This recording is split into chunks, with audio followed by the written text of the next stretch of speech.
مجھے آل و اصحاب کی ہو عنایت، مجھے آل و اصحاب کی ہو عنایت، انانائے حسنین الفت خدا را، انانائے حسنین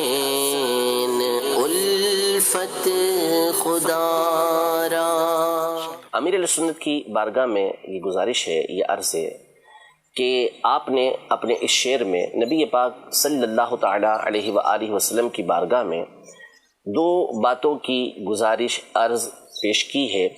کہ صحابہ کرام علیہم رضوان اور نبی پاک صلی اللہ علیہ وسلم کی مبارک آل دونوں کی الفت عطا ہو۔ اس حوالے سے آپ سے گزارش یہ ہے کہ جس طرح آپ ہمیشہ ہماری تربیت فرماتے رہتے ہیں، مزید اس حوالے سے یہ بتائیے کہ اہل سنت کا جو منہج، جو طریقہ کار ہے کہ نبی پاک صلی اللہ تعالی علیہ وآلہ وسلم کے صحابہ کرام علیہم رضوان ہو یا آپ کی مبارک آل ہو، دونوں کے فضائل و کمالات کو بیان کرنا، دونوں سے الفت و محبت رکھنا، یہ کس قدر ضروری ہے، اور کیا ایک کی محبت دوسرے سے نعوذ باللہ بغض کی، عداوت کی یہ دعوت دیتی ہے یا اس کا تقاضا کرتی ہے؟ ایسا یقیناً ہرگز نہیں ہوگا۔ مزید اس حوالے سے آپ ہماری رہنمائی فرما دیجیے۔ سارا تو بتا دیا، میں اس کی تصدیق کرتا ہوں کہ آل و اصحاب کی محبت ہونی چاہیے، اور جتنی ہو اتنی کم ہے، جتنی زیادہ ہوگی اتنے ان کے فیوز و برکات حاصل ہوں گے، اور جو ان کا حاسد ہوگا، جو ان کے ساتھ کسی ایک فرد کے ساتھ بھی، صحابہ اور اہل بیت میں سے کسی ایک فرد کے ساتھ بھی معاذ اللہ بغض و عناد رکھے گا، وہ ہو سکتا ہے کہ معاذ اللہ دنیا سے ایمان ساتھ لینے میں کامیاب نہ ہو، کیونکہ صحابہ و اہل بیت جو ہیں ان کی محبت ہے بہت ضروری۔ اگرچہ کوئی معاذ اللہ ان کی توہین کرتا ہے تو اس کو ہم یہ مرتد نہیں کہیں گے، مگر یہ کہ یہ گمراہ تو ہے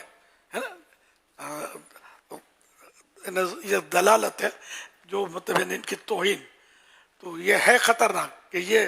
یعنی کہ ایک تو ہوتا ہے نا کہ آدمی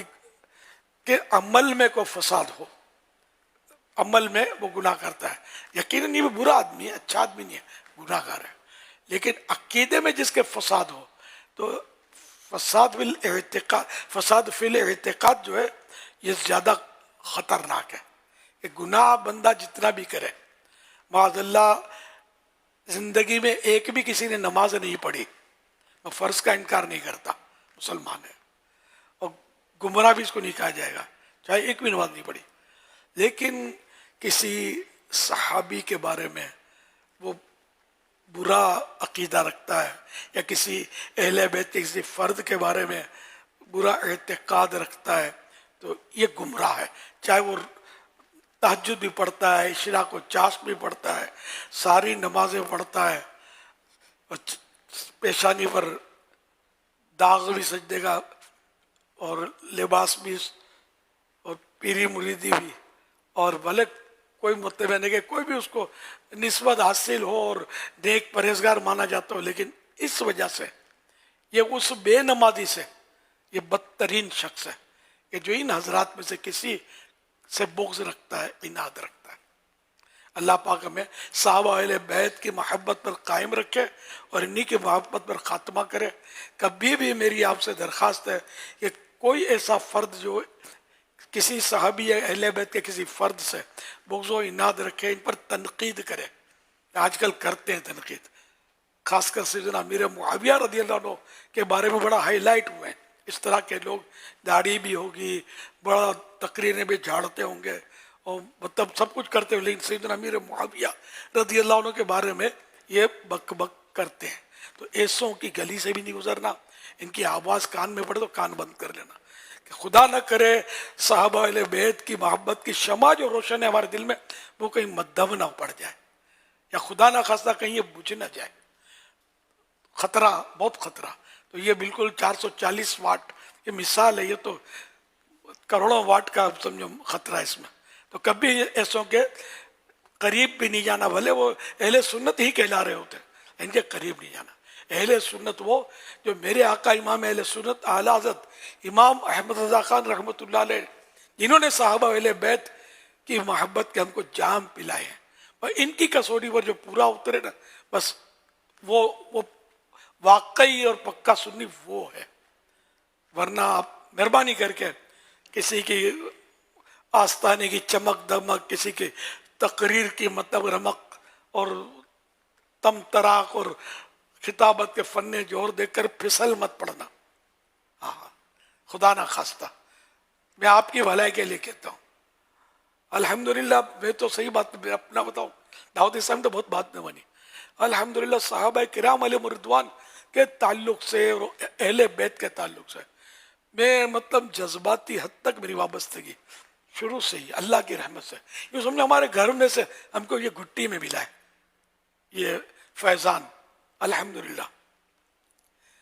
تو اللہ پاک کی رحمت ہے اور اللہ پاک اسی پر استقامت دے، اور بس اسی پر قائم رہیے گا انشاءاللہ۔ میں اب دعوت اسلامی مت چھوڑو، اب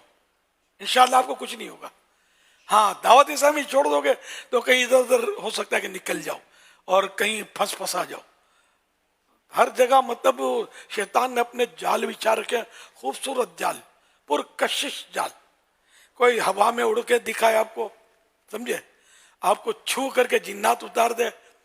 پھونک مار کے کینسر کو بھگا دے، بالفرض اپنے کو نہ چلے جب تک صحابہ اہل بیت کے قدموں میں نہ پڑاؤ، اپنے کو نہ چلے، نہ چاہیے، سمجھے۔ علاج تو ڈاکٹر بھی کر دیتے ہیں، جنات کو یہ بابا جی بھی بھگا دیتے ہیں، سمجھے۔ تو ہم کو وہ صحابہ اہل بیت کی محبت چاہیے، ان کے ماننے والے چاہیے، ان کے ماننے والے ہمارے سر کے تاج، جو ان کو نہیں مانتے ہمارے پاؤں کی جوتی بننے کے بھی وہ قابل نہیں ہے، خدا کی قسم وہ قابل نہیں ہے، ہم ننگے پاؤں سے ہی۔ الحمدللہ۔ صلو علی الحبیب صلی اللہ علی محمد۔